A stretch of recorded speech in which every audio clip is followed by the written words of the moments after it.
7 राज्यों के विधानसभा उपचुनाव नतीजे आ गए हैं और देखिए इंडिया गठबंधन की आंधी चल चुकी है। यहाँ पर 13 सीटों में से 10 पर विजेता रही है और आज आपको ये जानना है कि कैसे 11 सीटों पर बीजेपी हार गई है। रिमझिम के 5 पॉइंट्स में देखिए कि उपचुनाव में कैसे चली इंडिया गठबंधन की आंधी, किन 7 राज्यों का मूड आया है सामने। तीसरा, इस साल कितने और विधानसभा चुनाव हैं, क्योंकि ये जो 13 सीटों पर चुनाव हुए हैं ये उपचुनाव हुए हैं। चौथा, लोकसभा चुनाव के बाद ये नतीजा अहम क्यों हो जाता है, इससे जनता क्या बताने की कोशिश कर रही है। और 5वां, क्या है पिछले चुनावों का गणित, यानी इन जो 13 सीटों पर उपचुनाव हुए हैं पिछले बार इन पर कौन जीता था।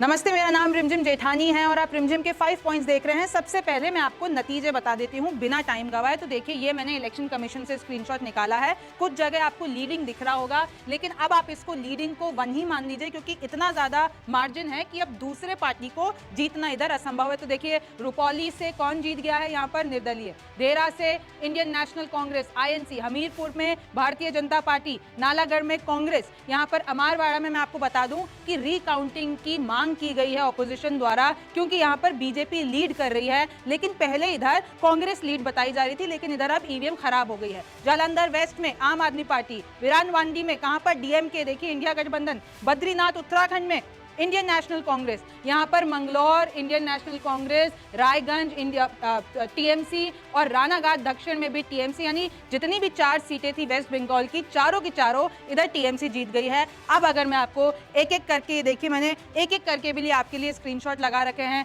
मनिकताला में वेस्ट बंगाल, और इधर मैंने नाम लिख रखा है कौन जीते हैं, सुप्ति पांडे TMC से। फिर आप इधर देख लेंगे रानाघाट दक्षिण में भी वेस्ट बंगाल में TMC की यहाँ पर मुकुट मणि अधिकारी जीत गए हैं। फिर आप देखेंगे बागड़ा में देखिए यहाँ पर जीत गए हैं TMC। फिर आप देखेंगे मंगलौर उत्तराखंड में यहाँ पर जीती है कांग्रेस। यहाँ पर देखिए बद्रीनाथ उत्तराखंड में कौन जीते हैं, कांग्रेस।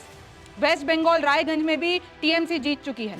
जालंधर वेस्ट में पंजाब, देखिए जालंधर वेस्ट सीट है पंजाब की, यहाँ पर आम आदमी पार्टी। तमिलनाडु के विक्रावंडी में DMK जीत गई है। हिमाचल प्रदेश के हमीरपुर में ये अनुराग ठाकुर वाली सीट है, उसमें बीजेपी जीत गई है, मतलब हमीरपुर उन्हीं की सीट है, अनुराग ठाकुर का वो क्षेत्र है, और इधर जो है बीजेपी जीत गई है। हिमाचल प्रदेश के देहरा में सुक्खू की पत्नी यहाँ पर, और पहली बार कांग्रेस जीती है यहाँ पर, इंडियन नेशनल कांग्रेस, ये देखिए देहरा में। फिर हिमाचल प्रदेश नालागढ़ में आप देखिए कौन, इंडियन नेशनल कांग्रेस। बिहार के रुपौली में इधर RJD तो तीसरे नंबर पर है, दूसरे नंबर पे JDU यानी नीतीश कुमार की पार्टी, और पहले पे इंडिपेंडेंट शंकर सिंह जीत गए हैं। तो देखिए 7 राज्यों का मूड सामने आया है, बिहार, पश्चिम बंगाल, तमिलनाडु, मध्य प्रदेश, उत्तराखंड, पंजाब, हिमाचल प्रदेश। अब देखिए बीजेपी इधर 2 पे जीती है, 2 राज्यों में जीती है, यानी सिर्फ 2 सीटें जीती है। 10 सीटें इंडिया गठबंधन, 1 निर्दलीय, और 2 सीटें सिर्फ बीजेपी जीत पा रही है। एक वो सीट है मध्य प्रदेश में जो बीजेपी का गढ़ है, और दूसरा है हिमाचल प्रदेश में, यानी हमीरपुर जो अनुराग ठाकुर वाला क्षेत्र है। सिर्फ इन 2 जगहों पर बीजेपी जीत पाई है। और आप देख लीजिए पंजाब, बीजेपी नहीं। उत्तराखंड में भी ये बहुत ही इंटरेस्टिंग बात है कि उत्तराखंड में जहां पर लोकसभा पे पूरा का पूरा बीजेपी का वो माना जाता है, उधर भी आप देखिए कि इंडिया गठबंधन यानी कांग्रेस। तमिलनाडु में DMK, बिहार में निर्दलीय, और पश्चिम बंगाल में TMC यानी ममता बनर्जी की आंधी। एक भी सीट बीजेपी को नहीं। और देखिए अब, क्योंकि ये सारे नतीजे मैंने आपको बता दिए 13 सीटों पर, और इसी साल 4 विधानसभा चुनाव होने हैं। कहाँ कहाँ होने हैं, महाराष्ट्र, झारखंड, हरियाणा, जम्मू कश्मीर। अब जो है लोग राजनीतिक गलियारों में यही कयास लगा रहे हैं कि भाई अब इन 4 राज्यों का क्या होगा। लोकसभा चुनाव के नतीजे आए, अब सबको पता है कि क्या रहा मामला, कि कैसे गठबंधन सरकार बनी। और अब क्योंकि आपको पता है महाराष्ट्र में भी इंडिया गठबंधन ने अच्छा खासा उधर प्रदर्शन किया। झारखंड में सोरेन वापस CM बन गए हैं, यानी इंडिया गठबंधन का वहां पर वर्चस्व दिख रहा है। हरियाणा में मैंने अभी एक शो करके आपको बताया है कि कैसे बीजेपी पर 4 तरफ से हमला हो रहा है, चाहे फिर वो मायावती और INLD का गठबंधन हो, चाहे वो JJP और कांग्रेस का साथ आ जाना हो, चाहे वो आम आदमी पार्टी का अकेले लड़ना हो, और चाहे वो किसान और पहलवान आंदोलन हो। तो हरियाणा में बीजेपी की स्थिति है।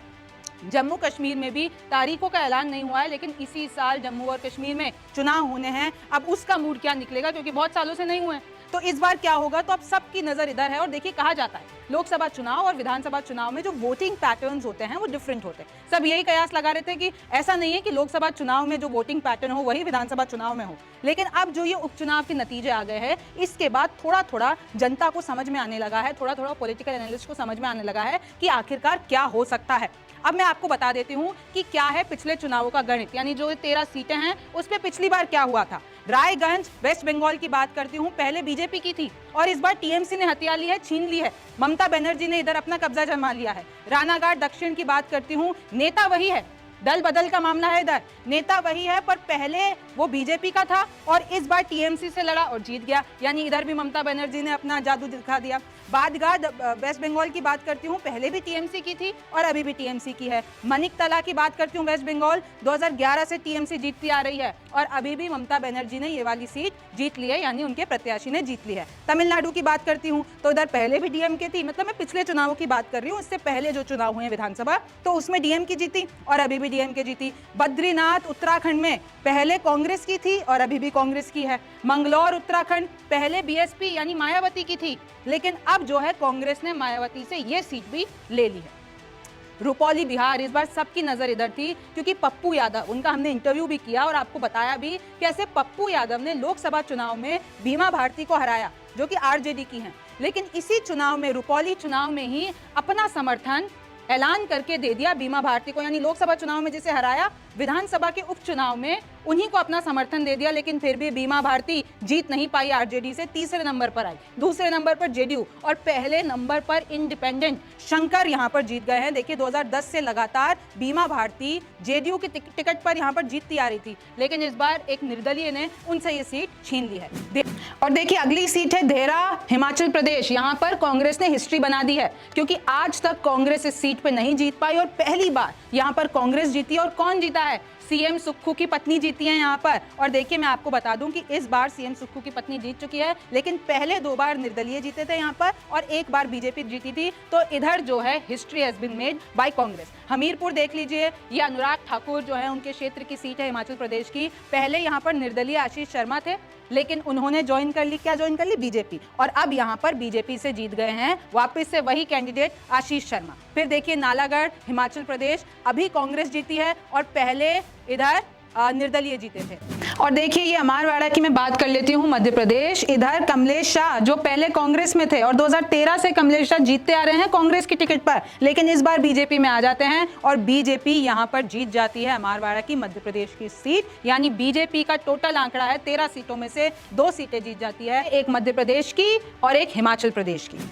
और यहाँ पर देखेंगे जालंधर वेस्ट में पहले आम आदमी पार्टी और अभी भी आम आदमी पार्टी। तो ये सारा है पिछले चुनावों का नतीजा। अब देखिए इससे पॉलिटिकल एनालिस्ट यही लगाएंगे दांवपेच कि आगे आने वाले विधानसभा चुनाव में क्या आने वाला है और इससे इंडिया गठबंधन को और मेनली कांग्रेस को ज्यादा कॉन्फिडेंस मिलेगा कि 13 सीटों पर बताइए 11 सीटें बीजेपी हार जाती है, तो अब वो तो यही बताने की कोशिश करेगी ना कि देखिए बीजेपी का जादू कम होता जा रहा है। लोकसभा चुनाव में भी दिख गया कि कैसे गठबंधन सरकार में आए, कैसे 400 पार का नारा दिया और कैसे बार बार अयोध्या पर विपक्ष बीजेपी पर निशाना साध रहा है। लेकिन बीजेपी भी, अभी आपको पता है ये जो महाराष्ट्र में एमएलसी चुनाव हुए हैं 9 के 9 एनडीए के कैंडिडेट जीत गए हैं, तो ऐसा नहीं है कि बीजेपी भी कम मजबूत है। तो देखिए टक्कर दोनों तरफ से है। लोकसभा चुनाव हो चुके हैं, विधानसभा के उपचुनाव के नतीजे आ गए हैं, एमएलसी के नतीजे आ गए हैं और अब सबकी नजर इन 4 राज्यों पर है। अब देखिए जो विधानसभा चुनाव इसी साल होंगे, अब इसमें आगे क्या होगा, अब इन नतीजों पे क्या वार पलटवार होगा, ये सब आपको सोशल मीडिया पर भी दिखेगा और अभी से ही शुरू हो गया है।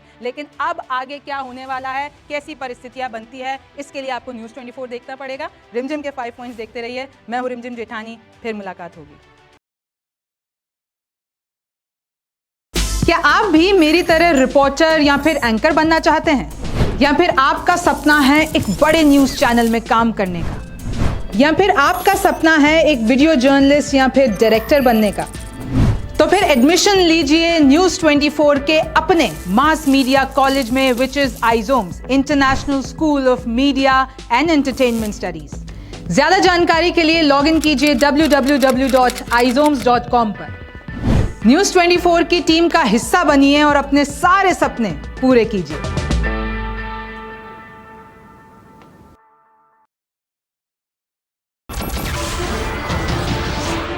नमस्कार, मैं हूं मानक गुप्ता। अगर आपको हमारा ये वीडियो पसंद आया हो तो इसे लाइक और शेयर जरूर करें और हाँ, हमें सब्सक्राइब और फॉलो करना ना भूलें ताकि आप देश और दुनिया की कोई खबर मिस ना करें। तो जुड़े रहिए हमारे साथ और देखते रहिए न्यूज़ 24।